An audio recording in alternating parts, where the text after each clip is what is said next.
The playoffs are here and the regular season is in the books. Let's get to dissecting it and looking ahead.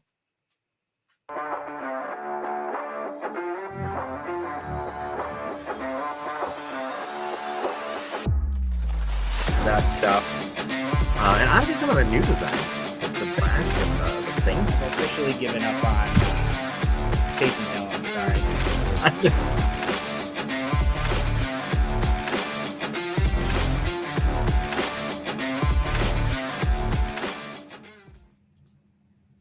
Welcome to the Chuck and Dave Pod. I'm Chuck.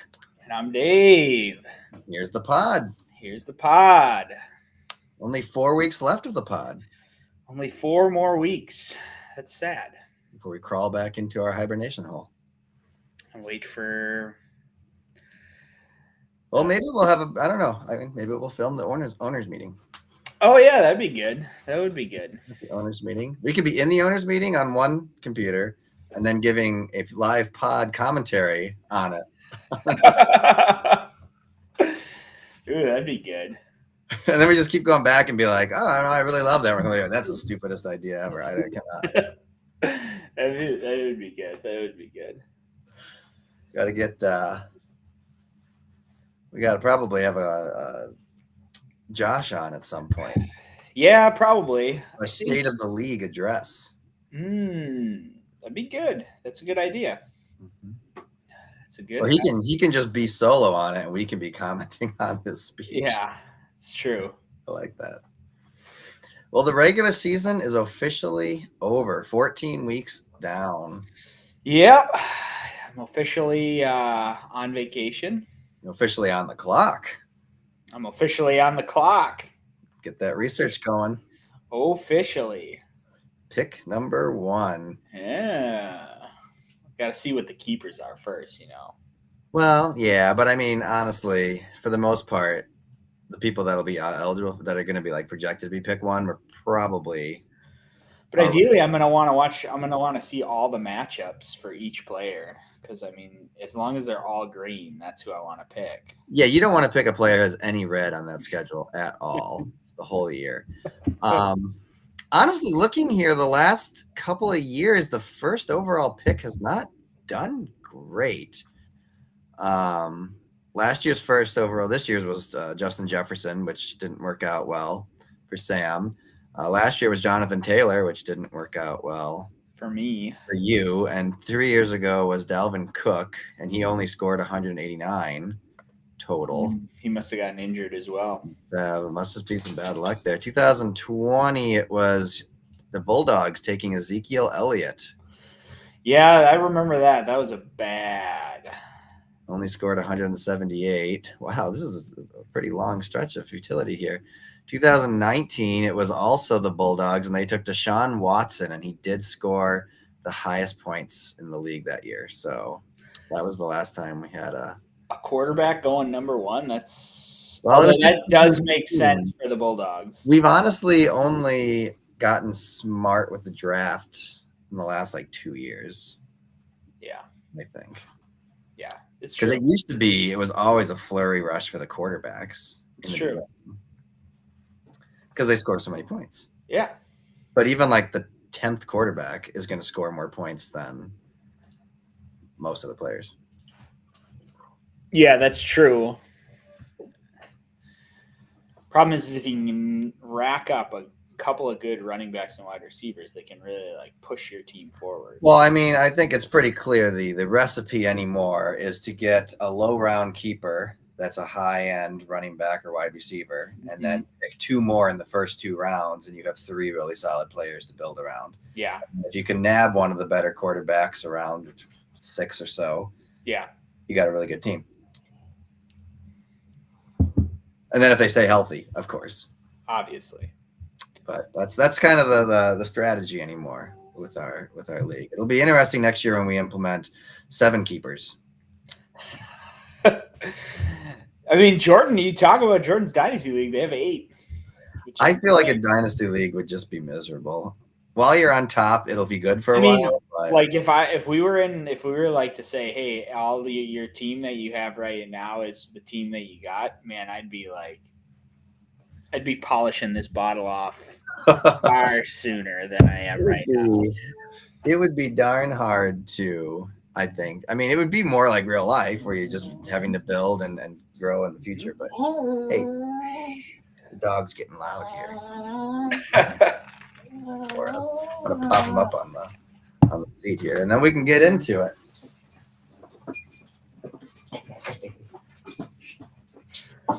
There you go, bud.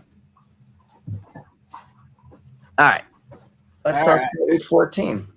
Yeah. Final week. Man. What do you got here? White Lightning roll over the Ninnies into the playoffs. Yeah. And they did. Turn my page. 137 to 103. Yeah, it was a it was what Jordan's definitely been hoping his team could do. Yes. I think he hopes it continues to do that. I would agree. It definitely shows that. And it's interesting because it was certainly not thanks to St. Brown. Eckler finally scored where he should be scoring. Yep. Interesting there, though, without Herbert, we don't know anything about the guy that's their new backup. He's been in the league since 2019, and he's had, prior to last week, 2 snaps, I think. Which one? Chargers quarterback. Oh, yeah. So it could be, if he's not very good, that teams just kind of lock down on the run because that's all they can do. Yeah, that's true. But on the other hand, Eckler is also a good pass catching back, and he could very easily be the dump off guy. He's just getting all sorts of receptions now. Yeah, I mean, part of what Jordan's helped Jordan is his kicker somehow scored 28. Yeah, I'm sure he's not too unhappy about the kicker rules right now. Oh my gosh, 214 field goal yards, three PATs made. That's It feels like Dallas scored 33 by kicking 11 field goals. I know. Or something like that. Yeah, that's unreal. I mean, his defense did well with Miami there. Yep. McCaffrey is always good for that for the most part. Kittle, he can be up and down, but he had an up. Mixon did well. And then at the top, he was not very good. Adams, not very great. St. Brown was pretty much a non-factor, and Tua, not very good. So it'll be interesting to see if his team can keep doing that. Now, Sam, on the other hand, just had a bad luck when he got a 0 from the kicker, which for some reason he is still rocking his initial kicker. Yeah, and he's still down there as far as like total kicking. I think so. I mean, he had a good week here. Last 3 weeks, I guess he's done pretty well. He got a 10, 17, and 16. But I have to have Yahoo Plus in order to get the position rank. Well, you can always just go to players, pick just kickers, all players, and then count. Yeah, that's true. There's only 32 of them, so I thought it was interesting here. What did I put here? Sam's 2 kickers, because he's carrying 2, had a combined -2 points. Yeah, he could have started Amendola for -2. That would have done worse. So could have done worse. There is that. I remember earlier in the year when we talked about Todd having 2 kickers scoring a combined like 38 points or something like that. It was crazy. Yep. But here's some notes I've got. It was the second highest point score for the White Lightning and best since week 3 when they had that whatever you want to call it with Josh, the big one. Sam, I wrote he's still relying on old Rough and Ready Carlson. Rough and Ready. There's a rougher week for him. It's his lowest points since week 10. And he'll stay at the number 5 seed. He'll stay at the 4, White Lightning at the 5. And a very rare treat here to have the same match 2 weeks in a row. Yeah. And did Jordan win both outings? Maybe I'm pretty sure they split. Yes. Maybe he should have split. So this is the this will determine the yeah, and I'll get into when we talk about the matchup some of the history between teams in there. But yeah, we will see. I think for Sam, it's going to come down to some luck. We shall see. Yeah, probably. We shall see. I mean, it's going to come down to luck for everybody. But I mean, it might require a little bit more luck for him. So he may want to consider changing his name. I don't think going into the playoffs with the name Stoppable is a good morale booster. That's necessarily what you want to portray as your team. Perhaps he should think about something a little more uplifting. Yeah, exactly. For the team on that one. All right. Next, you have the Destroyers' 1 seed hopes dashed by the Blue Golds in a huge upset. Now, are they just officially the Blue Golds at this point? I've been doing the drafts in the Blue Golds, so I keep calling them the Bulldogs. I'm like, all these name changes this year. I'm just gonna go with like the initial name. I think for the record books, we can call them whatever we want here. I almost wanted to name this one God Bleeds. He got into a fight with Todd, and I mean, showed weakness. He showed weakness for the very first time, and I think not for the very first time, but for a long time. For the very first time since he's truly become the juggernaut that we've known him as. I mean, he did lose to you. Yeah. But it was like that was a big that was like a Titans battling it out kind of thing. Like you guys both high scoring, both like this, and not that this is like super low scoring, but he's scoring below 110 points. That's insane for him. I don't want to hurt You're your hurt? Pod. I would not call it a huge upset. In fact, last week in my notes, I even wrote, I will pick the Doge, but I would not be surprised to see the Bulldogs win. I remember him saying that. I'm not shocked by this. I think I picked Dad to win. I mean, I thought that if somebody could beat him, you could beat him, because we did talk about how Dallas is starting to get into that point in their schedule where they're going to start struggling, or they aren't going to be necessarily like Dak throwing to CD every freaking play. Mm-hmm. And I think that's what you saw.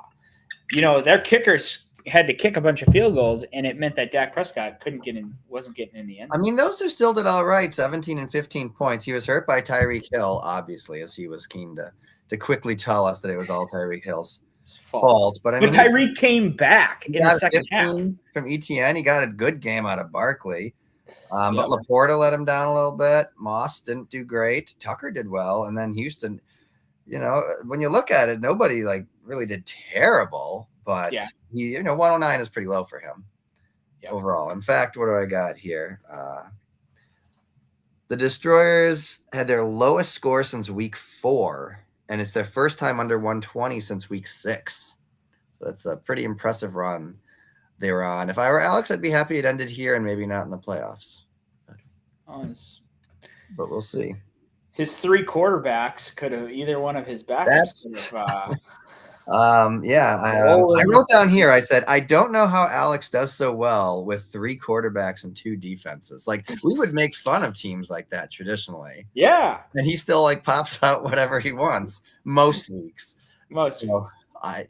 I guess he's just so good with his other players and the core he's got there. He doesn't need to swap them around ever. But the Bulldogs hang on to the 3 seed, and this is the second year in a row they've gotten a top 3 seed. Last year they were the 2 seed. This year the 3 seed. It's almost like the pre-2022 Bulldogs don't even matter. I 100% agree. The Jackson trade was key. I mean, he would have won even with Lovin, wouldn't he? I don't know. No, maybe not. I mean, he did well with Jackson. We will see. I do stand corrected. As I've been doing a lot lately, apparently. Maybe I should just stop making judgments at all. But he's I mean, a 7-round pick for some strong success here is a pretty low cost. So yeah. I mean, I think finally Jackson is paying off, and at the exact right time. So we'll see if that. Well, let's take a look here. What's Jackson's schedule here the rest of the season? He's got next week. He's got Jacksonville, who is apparently pretty bad, but then for what would be semifinals, he's got to play San Francisco, which should be tough. So might want to switch to Love on that one. I mean, Love loves playing Carolina when Jackson is playing San Francisco, so that might actually work out in his favor. It's going to come down to these matchups in these last 3 weeks, as it always does. But the loss does hit a big blow to the Destroyers, as they are vulnerable and drop the one. I don't think there's an easy way to find out, but how long did he have the 1 seed? He was holding it for a long time. Quite some time. Did he have it at the halfway point? Let's see, we can always go back in the go back machine. So I think he did. Yeah, he was the first seed in week 8, going into week 8 at least, because he was tied with me at 5-2. Oh, it doesn't roll back the standings when you roll back the matchups. Well, he had it for a while. Yeah, he did. So, does it come down to one game? I can say any game is the game that he dropped. Yeah. Obviously, he's going to have to use this bye week to do some rethinking. Yep, it's true. You can tell he's clearly going all out in the bye week, setting his team. Not going to let the knife get dull. No week off for the Destroyers. I cannot talk tonight. All right. Anything else on that one? No, I don't think so. All right. You got McRibbed did McRibbed things as the Jackals stumble into the playoffs. Well, they did stumble in a couple weeks ago, but they continued stumbling. That's for sure. As they've been going now, he's pretty confident. That's too bad Josh isn't on right now to talk because I'm sure he'd have a lot to say. Yeah. But he's been very confident on the Discord that it's going to be me and him in the championship game, the rematch, which would be tasty. Be interesting. Be interesting. Will he get some revenge from the DeMar Hamlin? You could try. Yeah. So he pulls off. He does get his third game over 100 in a row. So I mean, there has been improvement. Yeah. By them, 101 to the Pleasures, 67. Well, 66.99. 9. Yeah. Really. I rounded it up there for that. It is not the lowest score ever. I believe our lowest score on record. And I actually, when I looked at it earlier, I realized it was incorrect because when I went back and looked at it, that was not the score. The lowest single game, I think it was in the 40s there. He's back. Least points in a single game is Todd in 2019 when he scored 46 in week 10. So that was rough. I do believe and this is what softened my stance a little on Kara there, is when I went back and looked at that week, Todd had like 4 players out that were in. So not necessarily a full on purpose tank. Yeah, that's the thing is there's no way he was tanking because I think we were still random draft order at that point, and I think he was just he was busy. Before Todd retired, he was a different man. Yeah. Had a lot of papers to grade on. And I get it. Right now, I've been to pep band season. I've been last 3 Tuesdays in a row. I've had a game to play at, and it just makes it a little harder to. And if you're not doing well to begin with, then the desire, desire. Yeah. Well, Josh, you missed it. We just talked about how wonderful your season has been and how you are destined for greatness. Exactly what I think those are the words that I said. Yeah, it was. Dave has been so glowing. He actually said in a moment of weakness how much he regretted not picking you. Yeah, you totally missed it in this game. There were tears, and then there was laughs. Yeah, this was a rough one. What did I write here? I wrote a sad matchup to watch. Yeah, this was the Vikings versus the Las Vegas Raiders match. Yeah, we got our own here. Somebody has to win, and so... I mean, the Hill injury didn't help you, but honestly, it didn't make a difference. You wouldn't be setting the record for the lowest score. Probably. What hurt is me, Justin Jefferson, literally catching 2 passes and then getting knocked out of the game. Chris Olave was in and out of the game the entire time. Alexander Madison rushed for I think it was in the first half. He rushed 66 yards in the first half and then got knocked out of the game. The guy just injury bug. And plus it's Jared Goff had a terrible game through 2 interceptions. I mean, you could just go down the list. This was a classic McRibs game. You had one player get over 20 and everyone else sucked. Yep. Classic McRibs.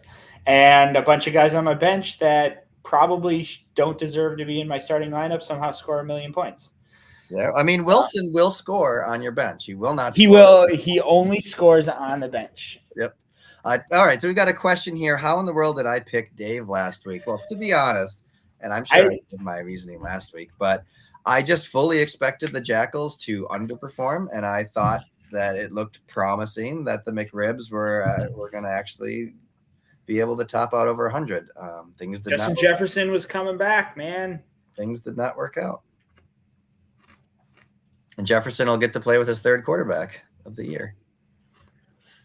I mean, we both undershot. That's for sure. Yes. Yes, you did. So. Well, a couple of interesting things happened as a result of this game.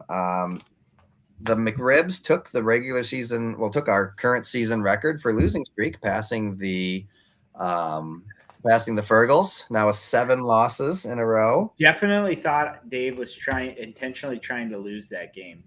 I did not think so. He was making moves leading up to the week. He talked about it being a Super Bowl, but it did not pan out well. And that's so I just want to hear from Josh. what made you think I was intentionally going to lose that game? Like, I didn't put anybody in that was questionable or anything like that. I mean, I put in Taysom Hill, but everything I read was Taysom Hill's going to start. I didn't have a backup tight end. Unfortunately, I was at church when the 10:30 window hit and couldn't make a change in time. Probably should have paid attention, but again, what you're talking about, I think the same thing happens to me. My motivation to check my team right before the window is like 0. There's a lot of days I wake up Sunday morning and I'm like, all right, I got to make sure. And then you just get doing stuff. And before you know it, it's noon and it's like, shoot. Yeah. I wish I would have checked my into my stuff last week because I probably could have been persuaded to put Ezekiel Elliott in. And I did not. And then he scored well. It happens. Yep. Dave also ties the all-time record for a losing streak in the biggest blowouts. You have lost 3 in a row. What do you mean I've lost 3 in a row? You have been on the losing end of the biggest blowout 3 games in a row. Yeah, Hill threw me off. I thought you knew he was going to throw as 0. No. I don't actually know what that means. I think he thought you were putting Hill in to throw it because you knew he'd get a 0. Oh, okay. I mean, but if there's any player who's marked out who ends up scoring like a 20, it's probably Taysom Hill. It's true. He's going to go out there with a broken leg, put the team on his back, and make it happen. So you're in good company, though, Dave, when it comes to the losing streak in the biggest blowouts, because your company is Jordan, who did it last year, losing 3 in a row, and myself in 2020. I lost 3 times in a row to the biggest blowout.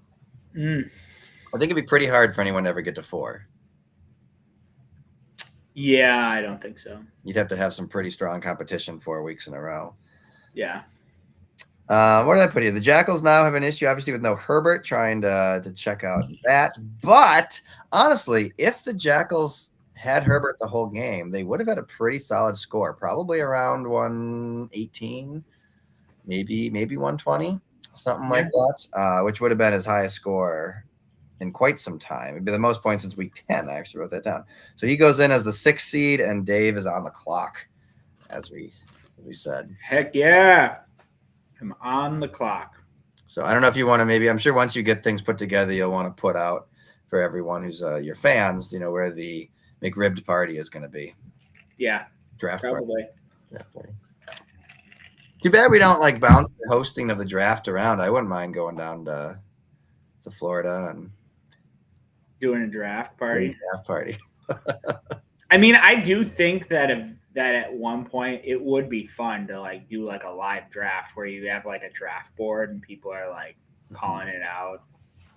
Oh, not even online? We all just do it live and then Josh has to go in and put him in our team?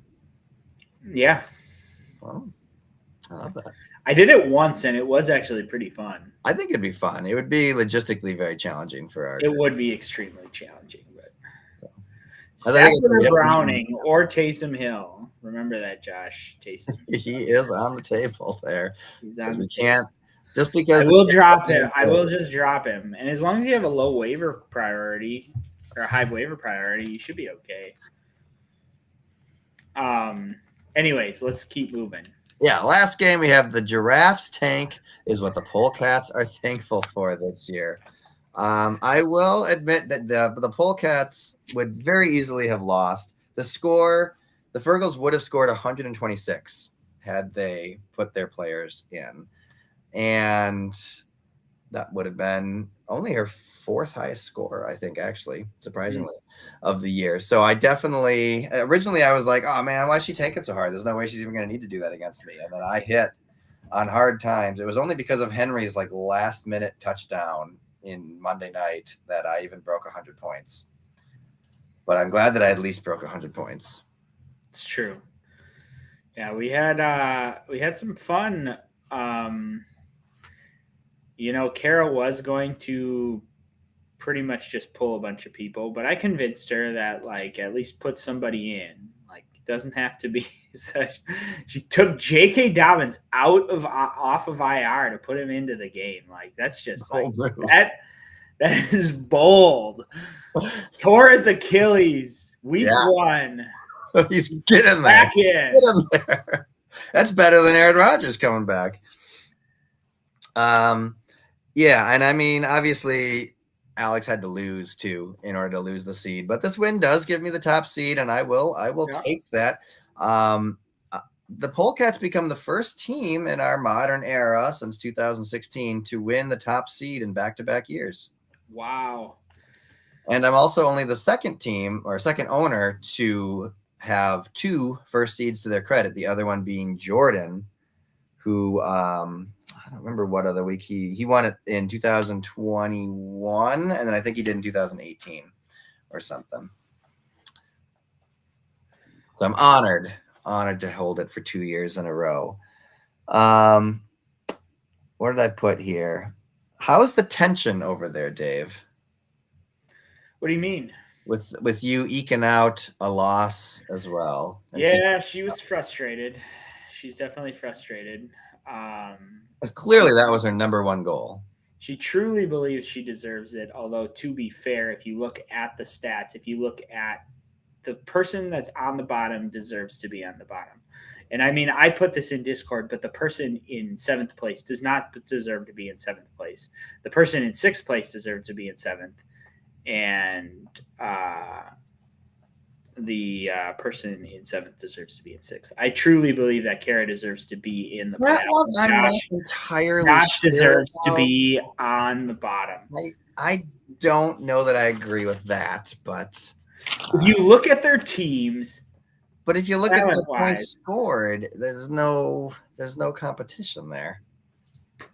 His average score is much better than hers. It's a pretty big drop. Now I know she threw the score in the last week, but yeah, but it's just it feels like her team is better than his. I truly believe like if Kara goes in the playoffs, she has a better chance at beating the Blue Golds than Josh does. I truly believe that. Yeah, but nobody would be being like, "Oh, the Fergals are favorited." No, but I think she has a better chance. True. The Polegats, yeah, it was a week to forget. Hurts has got to bounce back eventually. I don't know about Keenan Allen if he's going to have the chemistry with this new guy. The Green Bay defense did not do what I thought it would do. We definitely are needing this bye week to regroup and reset and get ready for some. Although I'm actually kind of bummed but this is the bye week because like most of my team has really good matchups this week and they get harder the following week. So I'm not entirely jazzed about that, but it is what it is. You can't choose what it is. Also, one more fact here. The Polecats this year have officially taken the league lead for most regular season wins. Really? Yep. Yeah. We were tied with Josh coming into the beginning of the year. At least I think it was Josh. Let me double check before he gets all excited. Yeah, it was Josh. Me and Josh had 41 wins apiece coming into this year, and I now have 52. Whereas Alex only has 10. So, I mean, I don't know what he's been doing. Yeah, I know. Who knows? I mean, Alex, seriously, get your act together. Is Kara listening to another room? Doubtful. We have 2 viewers right now. I'm assuming that's Dad and Josh. Kara's most likely sleeping. Sleep it off. So I'm assuming that is in reference to me talking about the her deserving the 6th seed. Yeah, you can say what you want.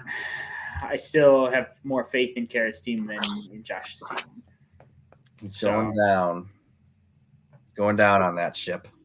I'll go down on it. Everyone played fantasy football according to how they desired, and so every team has their deserved spot. Not necessarily. Not necessarily. I feel like that's philosophically wrong because a lot of people. You could very well argue that Alex deserves the first seed because he would have it if I hadn't played a tanking team. But yeah, But then again, everybody got to play Kara twice, so Yeah, I mean, everyone deserves the spot because they desired to because they played fantasy football according to how they desire. That's not entirely true. I desire my team to win. It stinks. I desire Garrett Wilson to score points when I put him in my roster, and he doesn't. Yeah. That doesn't mean anything. What you just next year he's going to come back with the 41-year-old rehabilitated Rodgers, and he's going to put up. I played it. Yeah, that's on you, man. You did, yeah. You that is true. That's an interesting way to argue that you're better than her. I lost to her tanking team. Yeah. I'm on your side that I think you deserve the 6th seed here, Josh. Don't make it harder on yourself. Anyway, moving forward. It's been a while since we've had an ad. We need to get our marketing team. I know it's been rough. I mean, times are hard. Although gas prices, man, I don't know what they're like for you.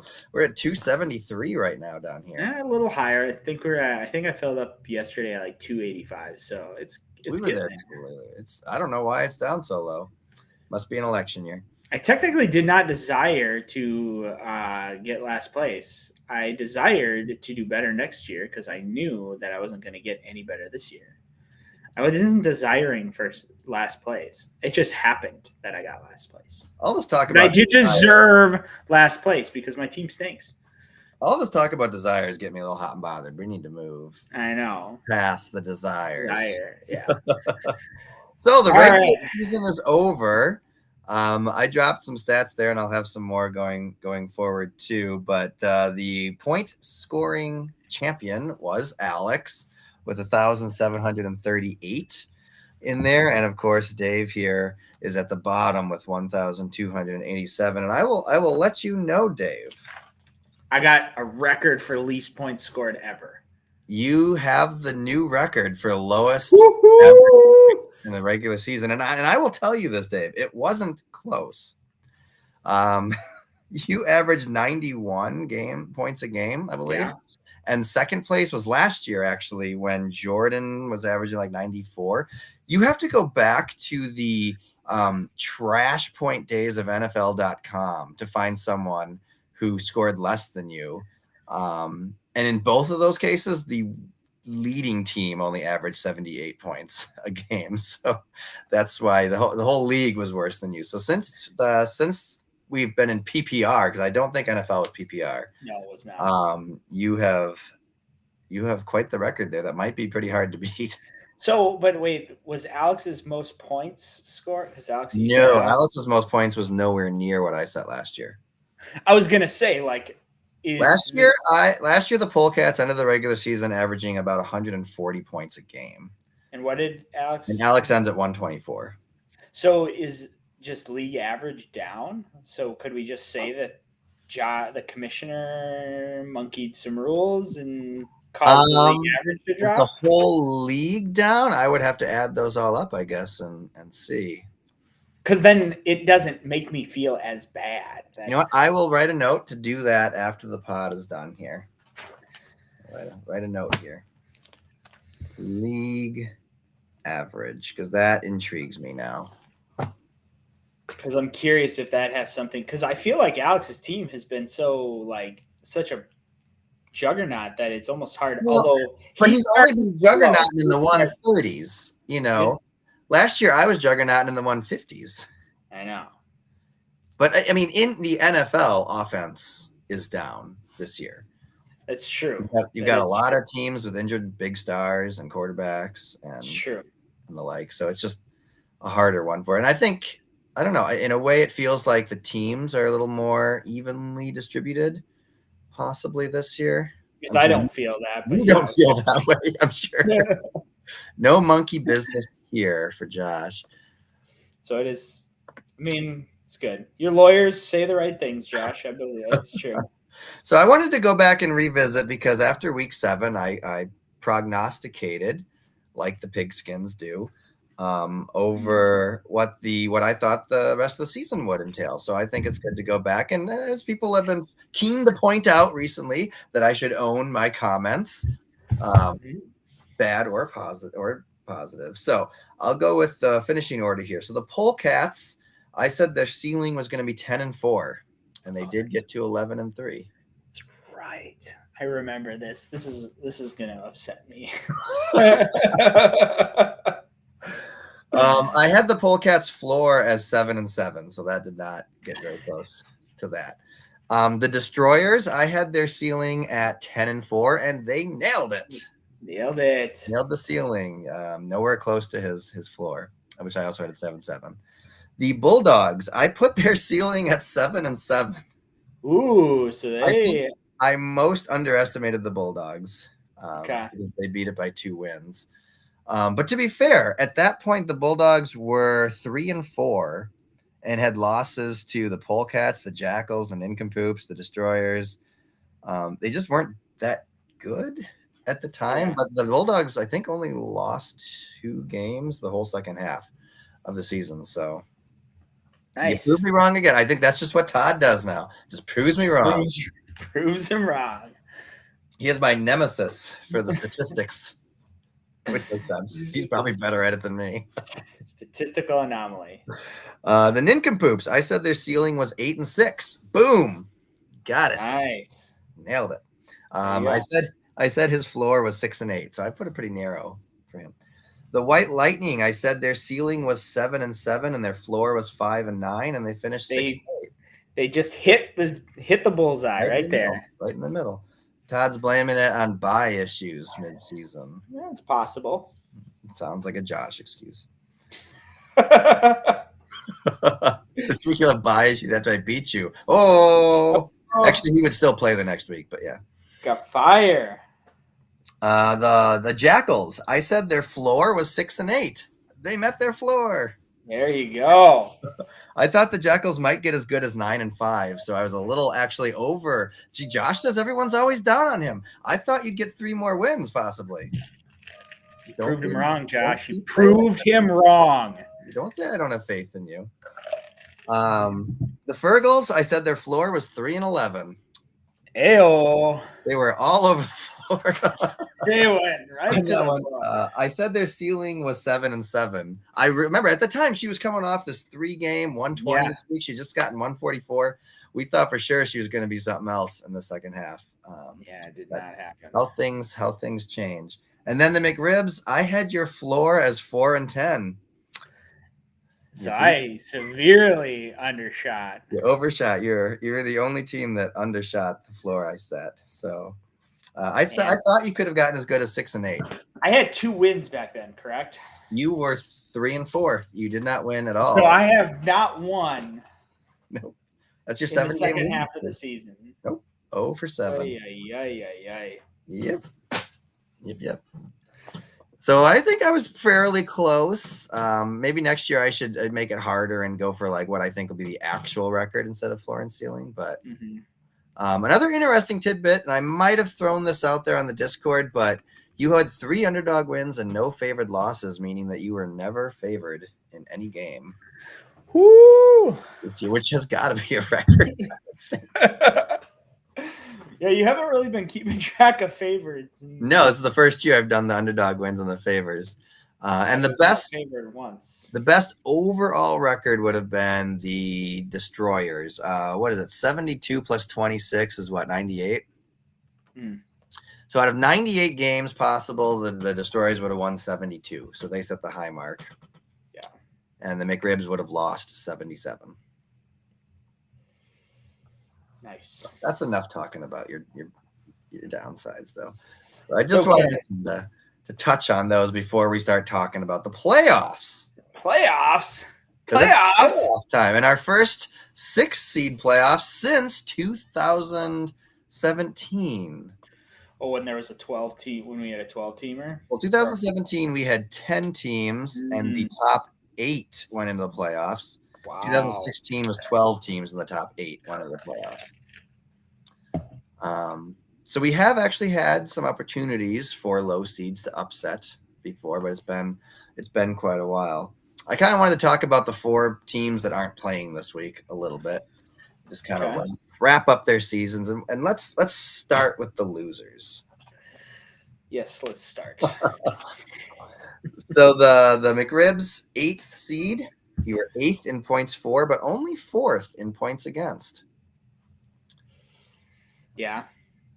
This is the second time you've received the 8th seed. You also got it in 2021. Yep. It's interesting. You've gone 8, 6, 8, and the year before that you were first. Well, they call it the Tank 8 curse, and I'm hoping to break that. Nobody can take those championships away from you. No one can take those championships away. I don't know if Josh has ever won a championship, so I mean, he has not in my recorded time. If he did back in ESPN or in other leagues, I'm sure he has. But so I'm gonna just do the Vikings philosophy and be like, you can't bash me too hard, Josh. You have no championships. When's the last time you won a Super Bowl? I'll just throw that out there. Yep. I can do that to Alex too. So we know Alex. I have never. Wow. And you've been playing since what, 2002? I'm sure he's won in You just said here, I've never won. That may just be within our Is this just here or an all-time, Josh? Let's look at his history. I'm looking at his history right now. He has, at least in the era of Yahoo, he has you have 1 first round. Josh, it looks like you were the Fenwicks. You played in a charcoal grill fantasy league of 12 teams. Did the winner get a charcoal grill? No, I think it was Charcoal Grill, the Stevens Point restaurant. Oh, okay. Well, good that you have them, because if you've gone 21 years without a championship, we probably need to sit you down and talk. Well, and according to Yahoo, he's only won once. Well, he did play in ESPN with us in NFL, so yeah, he's been in other places. So and he could very well win the Pro Pick'em this year, which I think is a more prestigious award. It's definitely. So that's what I had for you. My other stat was your scores, setting the record there. So I'm done bashing the McRibs. I will let them rest now. Now, seed 7th was the Fighting Fergals. They were 7th in points for and 2nd most points against. So they definitely had a rough go of it. 70 points less than Josh, though. So I wrote, how is her team better? You're asking me? Yeah. She scored 70 less points than Josh overall. I mean, I just think her team is better. The potential is there. Yes, she is. I think she has succumbed to something is even worse than what I'm dealing with. Is I just have some crappy players and some it's just crazy. But her players, I look at her roster and go, it should be good. Patrick Mahomes should be good. I will say this: her team. Deebo Samuel, Stephon Diggs. Well, she didn't have Deebo. She didn't have Deebo, but she had Patrick Mahomes, Stephon Diggs, Isaiah Pacheco. She's got a bunch of guys who are basically having their worst statistical seasons. Philadelphia defense, Breece Hall, all these guys that should be scoring more. Honestly, I think Breece Hall is in the same boat as Garrett Wilson. If Rodgers were playing, Breece Hall would be doing better. Yeah. And he's been playing better as of late. Christian Kirk should be playing better. Marquise Brown should be playing better. So you're saying she should just keep her whole team for next year, and they're bound to do better? Probably not. But interesting tidbit here. Her team is the first time that Yahoo has rated a draft as an A, and they finished 7th or worse. That's again surprising, although she did auto draft. So, if I remember correctly, though, when we had the post draft pod, we weren't super over the moon about it. No, we both said that we thought that they rated her way higher than. I'll remember the only A's went to auto drafting teams. Yes, I think they we did say I think Kara's team was going to be a lot worse than. I'll have to re-look. I'll have to rewatch that podcast and just see where we rated everybody because I think we did do a ranking. So honestly, you could say the Fergals should have ended on a 2-game win streak and finished 4-10. Not that it would really change anything. She put all this effort into it, and she still finished where she finished. This is actually the second time she's had the 7th seed. She did it in 2019 as well, and she's definitely, I'm sure, looking forward to having the season behind her and getting that sweet draft capital. Yep, she's got a good one. She's got good. She'll have picks 2, 10, wherever Jordan finishes in that round as well. Yep. And then 18. Yeah, that's pretty good. Pretty good. 4 in the top 5. So. And obviously she'll be keeping Mahomes. 6 in the top 5. We know that. Actually, I'm pretty sure she's either keeping Debo or I think she's thinking CJ Stroud. So. Wow, that would be a monumental moment. I think she's switching to CJ Stroud. We'll have to play taps when she does that. Yeah. I mean, she'll probably have to put out a Facebook post, thanking Patrick Mahomes for his years and years of service. On X, yeah. Yeah, on X. All right, so the other 2 teams that have a bye this week.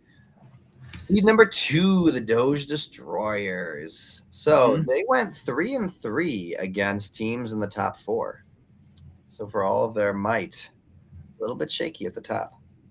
So are you saying she'll be the new? So just to go back, do you think Stroud, Josh? Do you truly think that CJ Stroud is the new Patrick Mahomes, as in he's going to be like the new superstar of the league? I think he's saying that she'll keep Stroud for a long time. Oh, okay. I mean, he might. I don't know if Stroud has shown enough for me to back him entirely. Wait. Picture this though: an alternate universe where Stroud gets to sit for a year behind Davis Mills. And all that knowledge you could learn from Davis Mills. And then next year he just goes off. Yeah. On things there. So the Doge Destroyers were first in points for and last in points against, which we've talked about this phenomenon before. But interestingly, this is actually the first time since 2016 that the same team has had the most points for and the least points against. Wait, so say that again. This is the first time since I've had records back to 2016 that the same team has scored the most points and had the least amount of points scored against them. Oh, really? Yeah. Interesting. It's usually a high-scoring player, but it's never been the top-scoring player. Yeah. Before, so that's a very strong year and a very lucky year for Alex there. His team scored. Yeah. Okay. Whatever. I just said that. Yeah. He definitely can put up points regularly. He only had 5 games under 120 all season. He'll likely bounce back and isn't going to score in the 110s for 2 weeks, is my guess. He's last year, the 2nd seed finished in 4th overall. It was the Bulldogs last year. The 2nd seed, however, has won the championship twice, in 2021 when Jordan did it, and in 2018 when you did it. Nice. You were the 2 seed. So I remember that year fondly. Yes, there's definitely some precedence there for that. And then the 1 seed, the Polecats. They enter a 2nd in scoring and 7th in points against. So just 1 notch under the Destroyers in both of those categories. And on a 5-game win streak, even if it maybe shouldn't be a 5-game win streak. It still is. So we could go on like we did last year. Before week 14, I had 3 straight games of 130 plus. Against my postseason record, though, is not great. I'm 4-6 all time. Postseason. So hopefully we can make that 6-6. It's just 2 away, man. 2 wins. 2 way to even that up. I think I got questions though. I've lost Dell Allen. I don't know how he's going to be. They're getting banged up. I don't know if Jaden Reed is going to be able to keep me going like that. So I've got some questions with injuries here. The 1 seed has won the last 2 championships, both me last year and 2021 as well. So yeah. Wait, who won in 2021? Let me look here. Maybe I had that wrong. That Jordan? Is that Jordan? And I thought you said Jordan was in the 2nd seed. Yeah, I thought it was. Let me double check here.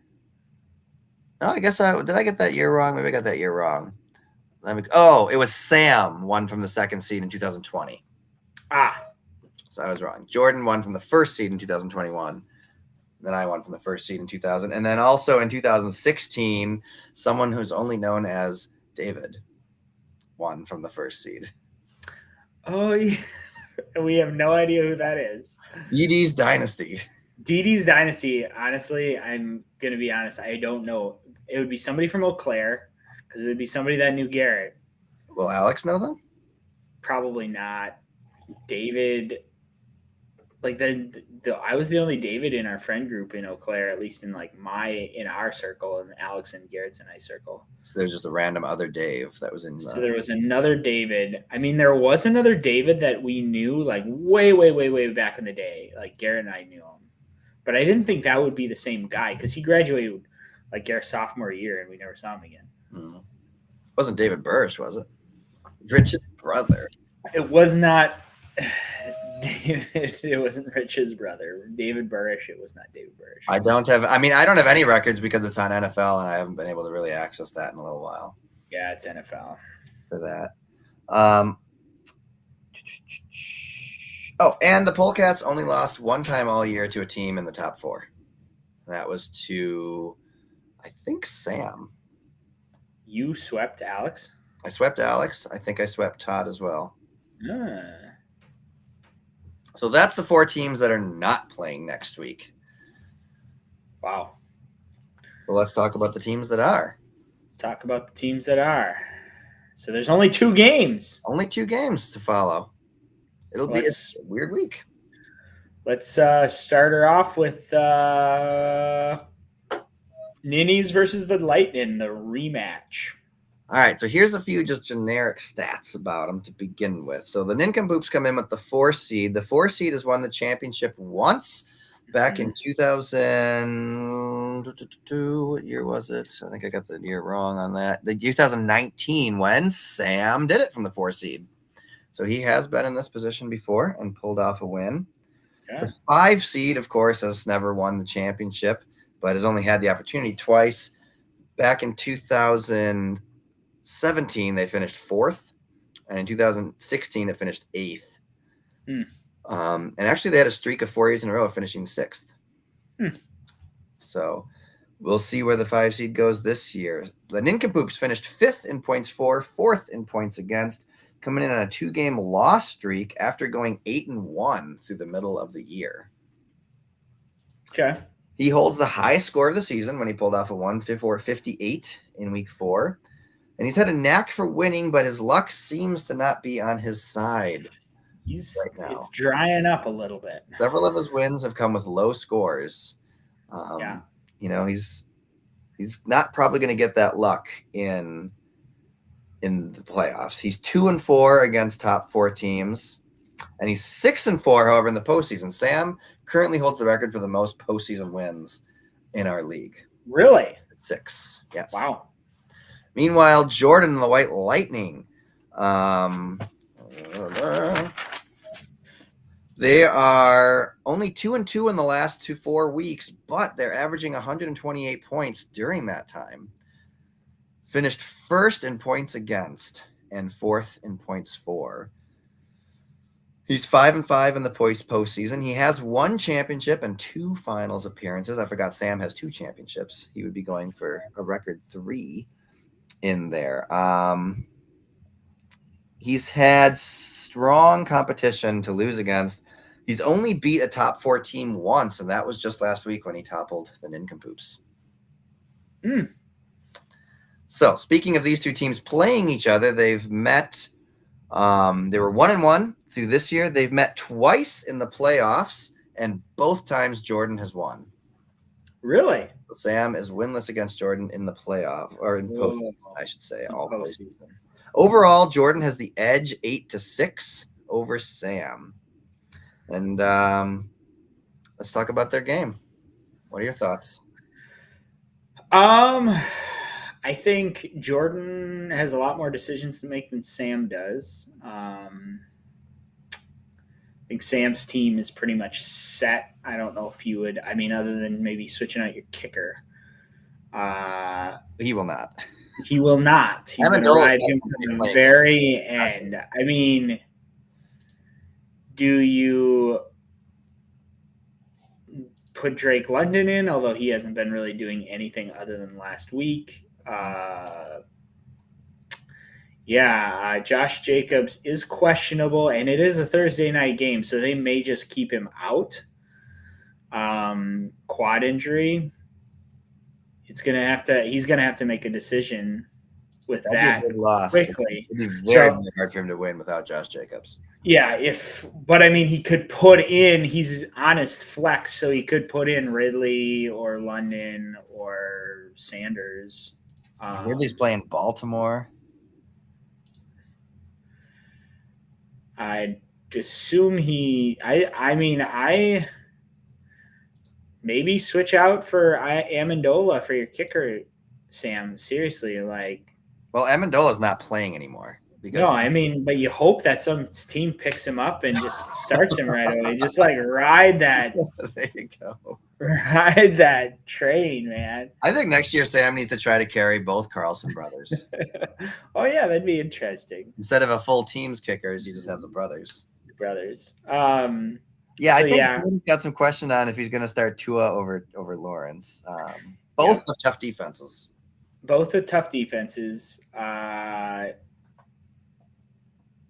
And I think Tua. I mean, if the thing that you see is if Tyreek doesn't play, Tua doesn't have good games, and he really requires him to. So I would say I would leave that decision on to whether or not Tyreek Hill plays.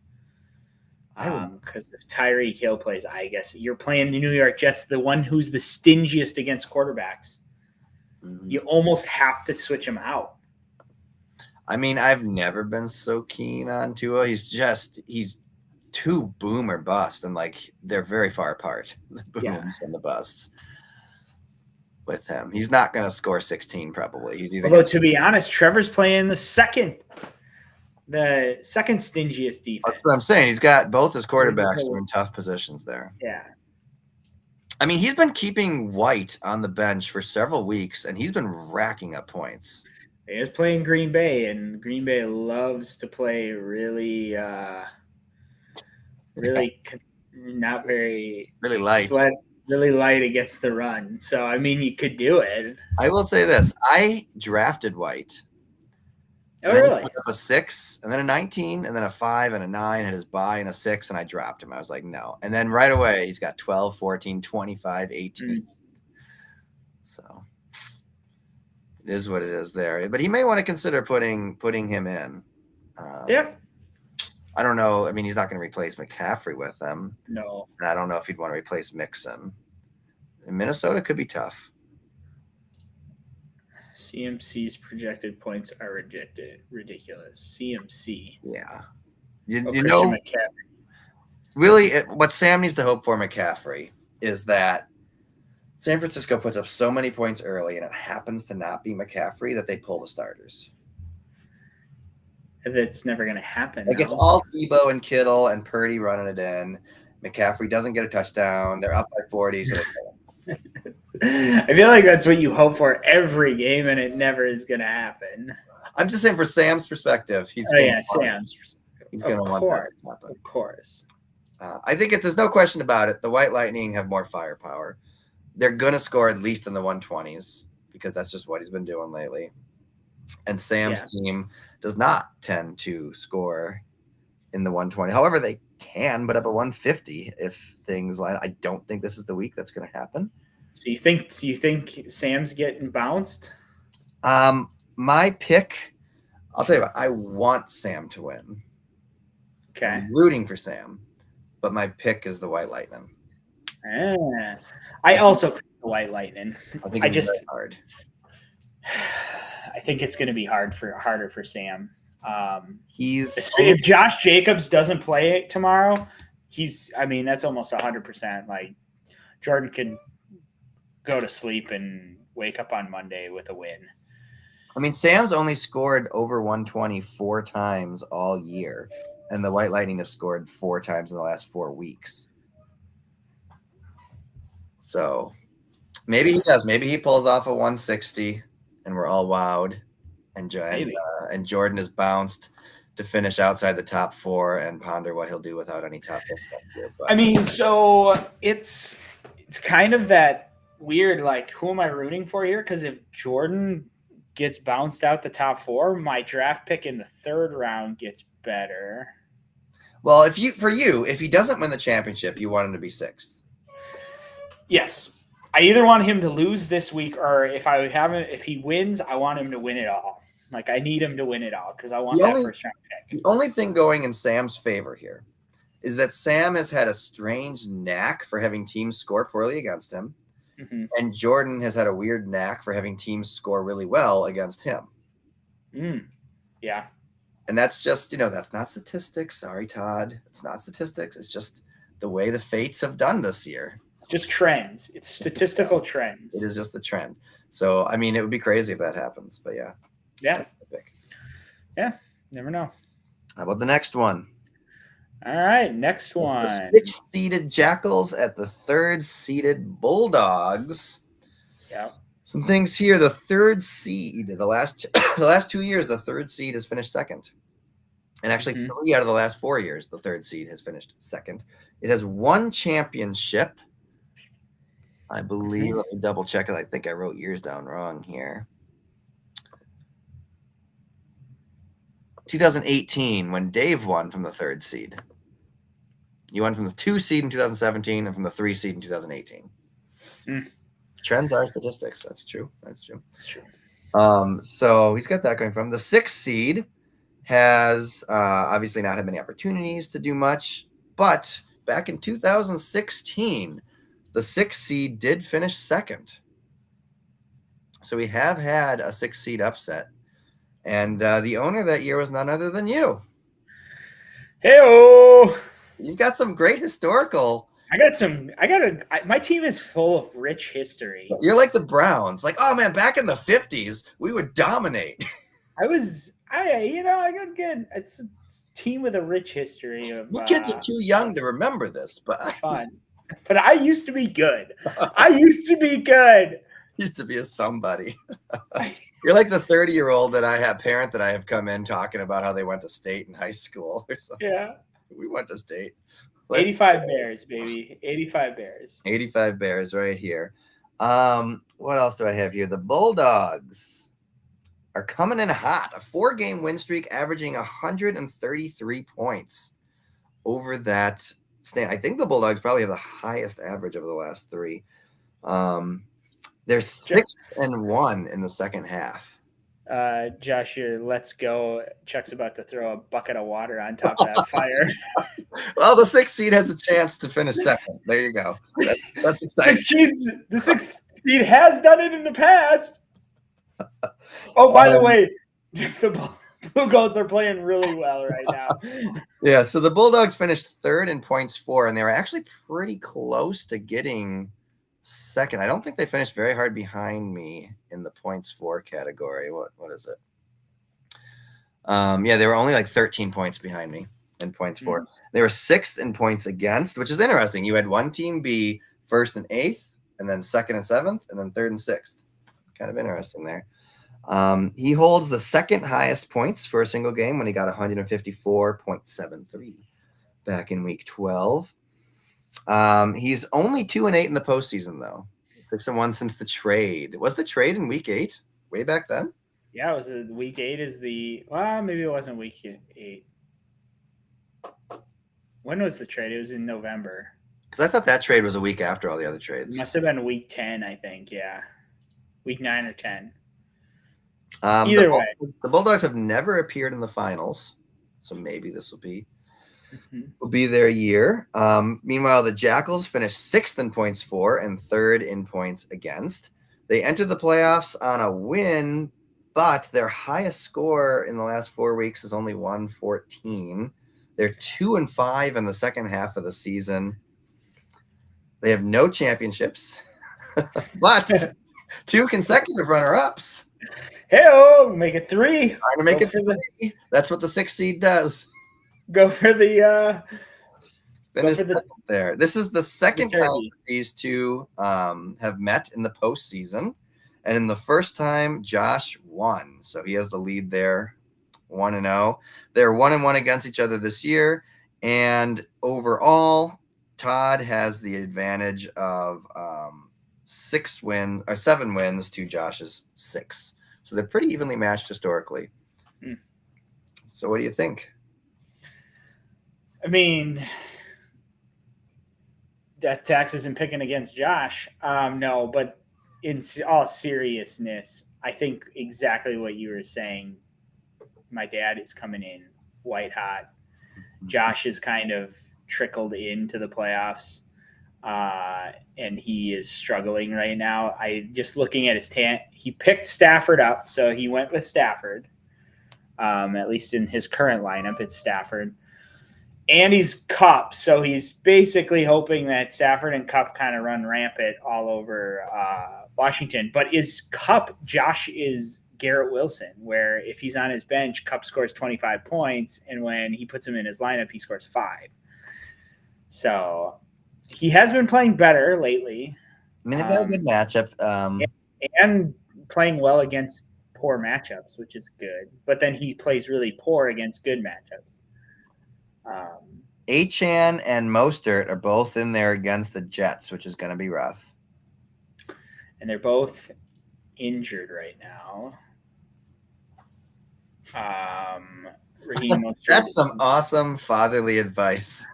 Love the confidence, but that doesn't win games. Well, let me sit you down.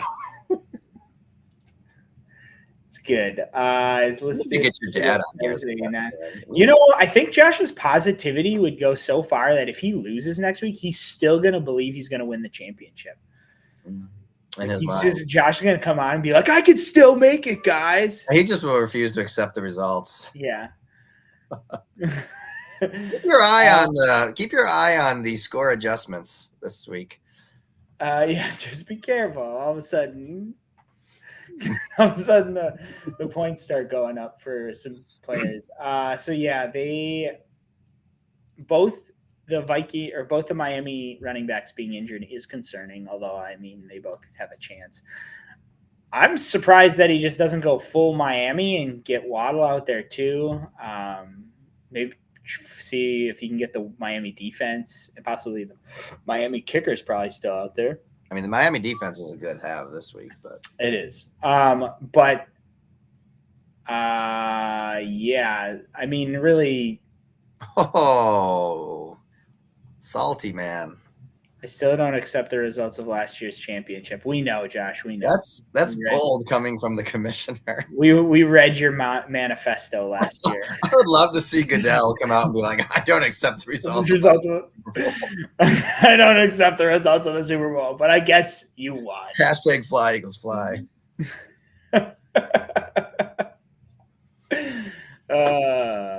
Yeah. I'm guessing. I mean, they've got some tough. What did I put in here? They've got some formidable matchups on both sides a little bit. I think the Gibbs against Denver could be a little tough. Pollard against Buffalo might not be as keen as he's been, but yeah, I just don't see the Bulldogs falling enough and the Jackals rising enough to change that. Currently, if you take both the Jackals and the Bulldogs last 3-week average, the Bulldogs are beating them by 26 points per game. Yeah. So I got to pick the Bulldogs. I love the fighting spirit. Love a fighting spirit. I would love to see a 6 seed move on. And as much as honestly, I don't really care who wins this one because after all of the Bulldogs' terrible years, I'd love to see them have some success too. Yep. Yeah. Guys, I did update the Pick'ems board, so feel free to peruse that. And we will be doing picks for consolations, even though, like, with Kara and I playing that last week, Kara may just tank it, but we'll still pick it. We can still pick it. Take a look at the matchups and the home and away games for each team. I have the advantage. Did you all of a sudden start hanging out with Alex? And like just avoid, like, it doesn't matter, guys, as long as I have the best matchups, as long as my entire matchup is green, like that's we just pretty much went in detail through every player on his team and looked at we just went, Josh. Like we just went through all the matchups, and I don't know, like matchups aren't everything. It's not the end all be all. Like straight up Cooper Kupp does really well when he's against the 30th ranked or his 30th ranked wide receiver defense, 23rd ranked wide receiver defense, and then does really poorly against the 4th ranked against Seattle. So I mean, you know what I would love, Dave? I think next year we have 1 week where both of us take off and Josh and Alex host. And Josh and Alex just host. And it's just butterflies and rainbows. They just talk about how great they are. Who do you guys pick? Oh, it doesn't matter. I think they're all going to win. It's going to be 4 ties this week. 4 ties. Look at the matchups. Everybody wins. We love you, Josh. I don't know about Dave. I love you, Josh. I love you. All right, so we've got our 2 picks. And it sounds like Josh is the regular season picking champion. Well, so I mean, yes. If we want to break it down, regular season, Josh did win the pick'ems by 1 or by 2, but we are not separating the regular season and pick'em winners. No, I'm not going to separate it. We're just going to do a full season pick. And I'm guessing this decision has everything to do with the fact that because it would be Josh winning. Yeah, and I can't have that, so I have to. We have to keep it rolling. We have to bend the rules. If you think about it, like, I mean, yeah, we should do the playoffs. Don't have a lot of picks, so I mean, like, if we did a separate playoff and a separate, like, I only have 1, 2, 3, 4, 5, 6, 7, 8, 9 chances, so it just wouldn't make sense to have just a playoff pick. So it's like. Yeah. We're going to do a full pick because then it gives 9 more chances for, I mean, technically everyone's still in the running that's still wanting to play. I mean, Kara and I and you and Josh. Are you scared you're not going to be able to keep picking well? And I don't want to have playoff pick'ems. What do you mean? I'll just pick the same as Chuck each week. I win. Oh, that's not entirely true because if both you and Chuck fail, Kara or I could come back, and that would mean having to pick against yourself, which statistically you just can't do. So, we all know you're going to pick. No matter what happens, Josh, in your heart, you know that you won the regular season. Yeah, you can believe that. Just like in your heart, you probably maybe could have won last year's championship. Wouldn't have happened. Yeah. No, but I mean, like, seriously, with 9 games left to pick, there's still a chance for everybody. Everybody's pretty much got a shot right now. I mean, I have the least amount of shot because I'd have to win them all and Josh would have to lose them all. So I have to pick basically against Josh. I do have enough games. I technically have enough games to tie you if you lose and I win. Kara could beat you by 1. I have 24 wins. Josh has 33. That's 9. So if Josh picks games left, what? There's 2 games this week. Next week I'll have 4 games. That's 6. 3 games next week, I think. Is that not when the 7-8 plays? Is that actually the final week? Yeah, the final week is 7 and 8. So there's 2 games, then 3 games, then 4 games. And interestingly, the losers this week, the best they can do is 5th. Wow. That sucks. It sucks. It does suck. So Josh could still lose this week and finish higher than his seeding. That's all I'm saying. But I can't not pick it. Are we counting consolation? Yes, we are counting consolation, Josh. I said that at the beginning. So if you look on the pick'em sheet, I do have consolations out there, TBD consolations. So well, I think we need to do an official me and you prediction on the playoffs. We obviously have our first round picks in, which we agree on in both cases, and we're here. So prediction on what both of us are viewing next week's matchups as Polecats versus the White Lightning, Destroyers versus the Bulldogs, and Nincompoops versus the Jackals. Yeah. So, excuse me. So I think you would be. So it's you versus Jordan, Alex versus Todd, which are two pretty big matchups. Jackals and Sam. I think Sam wins. That's what I have written down. Sorry, Josh. Pick me. It's certainly a closer fight. Sam could lose that one. Sorry, Josh. So that's going to be a close one because I will see who. I could almost pick Josh depending on how well Josh does and how well Sam does during this past week. If Sam's trend continues, he'd be hard to pick, but yeah, if Sam continues to suck, but if Josh continues to suck too, it's going to be like it's gonna be 102 to 101. Yeah, exactly. Man, this is tough without seeing a matchup and stuff. I think you beat Jordan, but I think Todd beats Alex. Oh, I don't want to be around on Discord after that week. That'd be great. I mean, welcome to the league, Alex. It's too bad he's not here tonight. You are loved, Josh. So I think mine is week 15 would be Chuck wins, Todd wins, Sam. And then the Nincompoops would finish 5th with the Jackals 6th. Yes. All right, and then I actually I put the Polecats winning, but I also put the Destroyers winning. I put a 1-2 matchup at the top. So then it would be for you it would be Polecats versus Bulldogs, Destroyers versus White Lightning, and then obviously the matchup of the year, the Fergles versus the McRibs. So I'm gonna pick. Kara might not remember her password. I don't know. So I'm picking myself because I'm pretty sure Kara truly believes that if she loses hard enough, that we'll just give her the number 8 seed. Yes, Josh is very big into awarding tanking. Number 1 overall. She will, or she won't check her team. Like her team. We'll just leave it as it is. She'll leave those IR guys in, and that'll be. Her season's done. She's probably not going to check her team anymore. And then it would be the championship round would be you versus. How about 3rd and 4th first?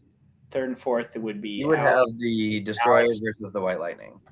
Alex versus White Lightning. I think Alex wins. Okay, so Alex takes 3rd for you. Jordan takes 4th. Yes. And then the Bulldogs versus the Polecats. If I had it my way, play to win every game.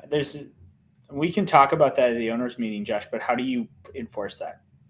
Just write a quick sentence of how do you enforce play to win, and what constitutes play to win. If I forget to update my team and Taysom Hill is out, am I playing to win or not? You're obviously immediately relegated to B League.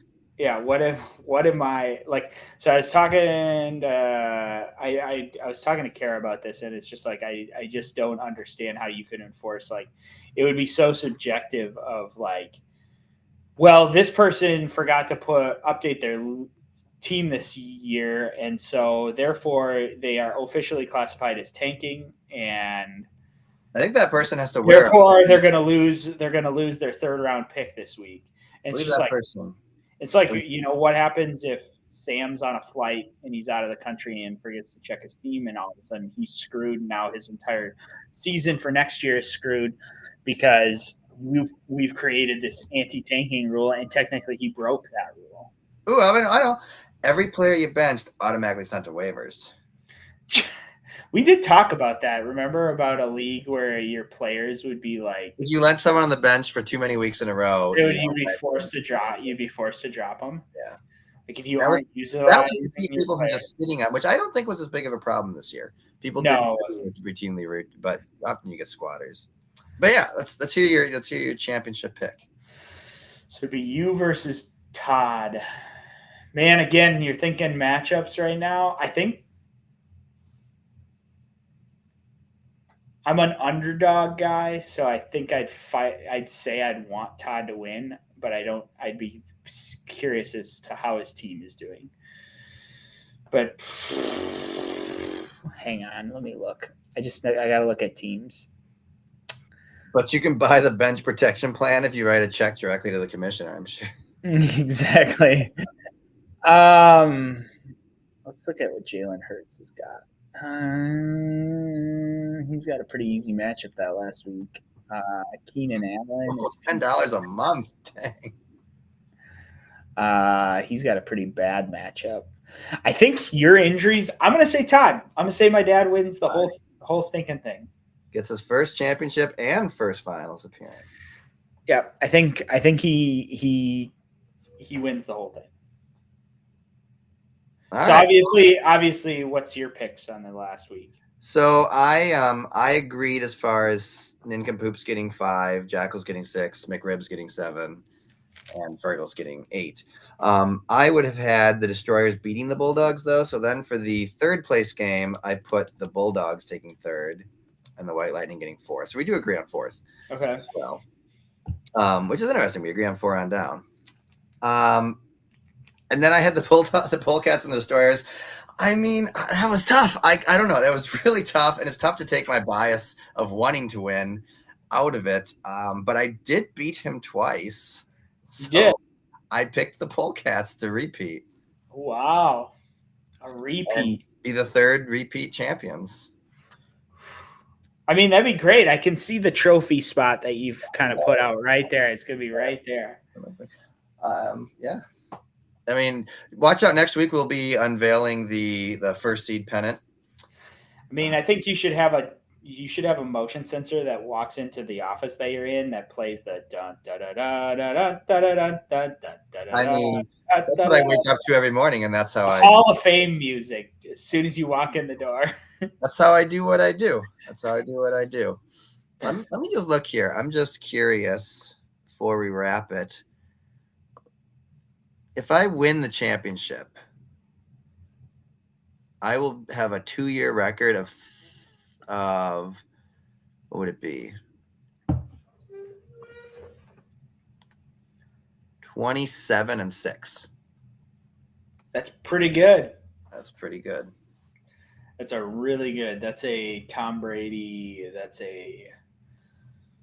But we'll see. It's tough competition. Not like last year. Last year I was rolling in as an absolute juggernaut, and I had not too many worries. But this year, yeah, last year you definitely. I did not. I think going into the playoffs, I think most people except Josh would have thought there's nobody that's going to beat you. I think the only thing we talked about was that the Bulldogs were also like if I wasn't in the league that year, the Bulldogs would have also been considered a very strong team.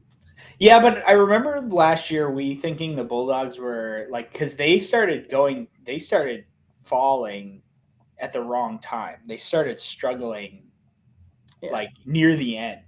Like they were a juggernaut, and then the last couple of weeks it was like, okay, barely getting wins, struggling to get points. Yeah, they did end up finishing 4th. They lost both playoffs games. So yeah.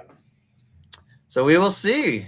We'll get the first one out of the way here. It's I guess I'll enjoy the bye. We'll both enjoy our bye. Yep. Just watching the games.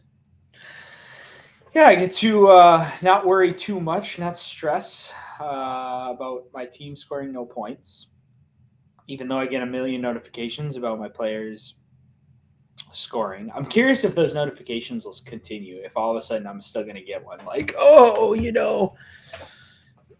Justin Jefferson's in the red zone. We got a lot of confidence out of Todd. Of course, confidence does not win championships, but it's good to have it. It's true. But we'll see. We will. We both. We both picked Alex not to win. I'm sure he would have words to say if he was in. He will eventually watch this, and he will be on us. Yeah. At that point. Last year, I beat you 110-73 in the first playoff game, Dad. I mean, he's not right, but that's a totally different team, Josh. You both have totally different teams. I can do it again. As much as we love the banter, I think we're going to have to call it.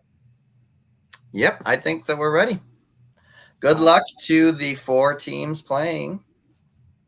Yeah, it's going to be an interesting pod next week, but should be fun. All right. Thank you, guys. Have a good one. Yeah, talk to you later.